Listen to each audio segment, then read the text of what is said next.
They say, when the night grows too quiet, when even the insects fall silent, that's when he comes.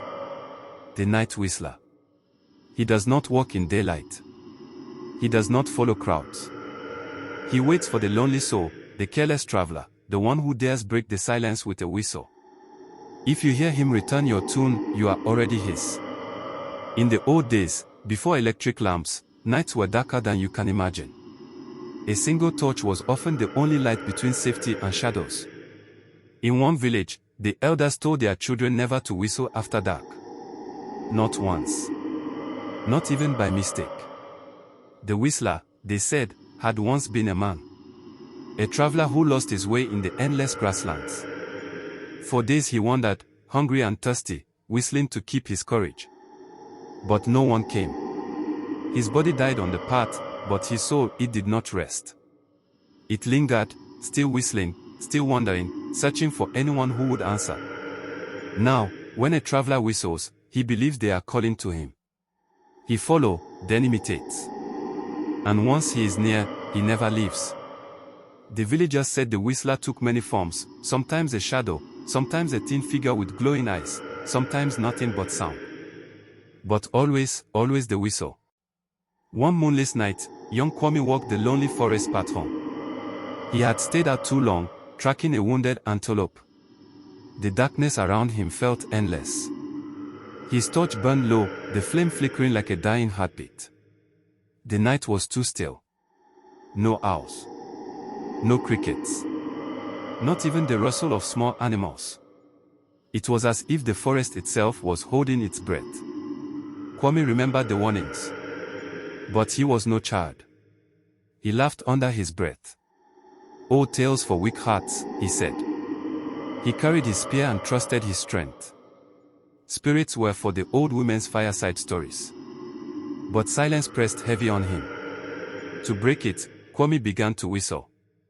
A careless tune, light and playful. The sound echoed through the dark trees. Then came another whistle. At first, it was faint, far away, almost like the wind. But it was the same tune Kwame had just whistled. He froze and his torch crackled, then his ears strained. The reply came again. Clearer and closer. Kwame's blood ran cold. His heart told him to stop, but his pride forced him to test it again. He whistled, and this time around the reply was instant, sharper, and longer. And this time, there was something wrong inside it. It was a hollow sound, like air forced through a broken flute. It wasn't just an echo, but omitting out there was copying him. Kwame swallowed hard and his steps quickened. The tall grass whispered against his legs, but with every step, the whistle followed. It was behind him, then to his left, and then ahead, moving faster than any human could. The forest grew darker, and the path seemed longer than he remembered. Kwame could feel eyes watching him from the shadows. He gripped his spear tighter and his torchlight shook. Then, footsteps, slow and dragging in the grass behind him. Kwame spun around, but his path was empty, only blackness and the whisper of the wind. Then, two faint lights appeared low to the ground, glowing softly, like eyes reflecting firelight. They blinked once, then vanished. The whistle came again, but this time it was not one sound, but many. High and low, near and far, like 100 mouths whistling the same tune all around him. Kwame's skin crawled and his chest tightened. He wanted to run, but his legs felt heavy, as though the earth itself was holding him down. The silence broke again, not with whistling this time, but with breathing. Shallow and ragged, coming from the tall grass beside him. Kwame turned his torch and the light landed on nothing but wheat swaying in the breeze.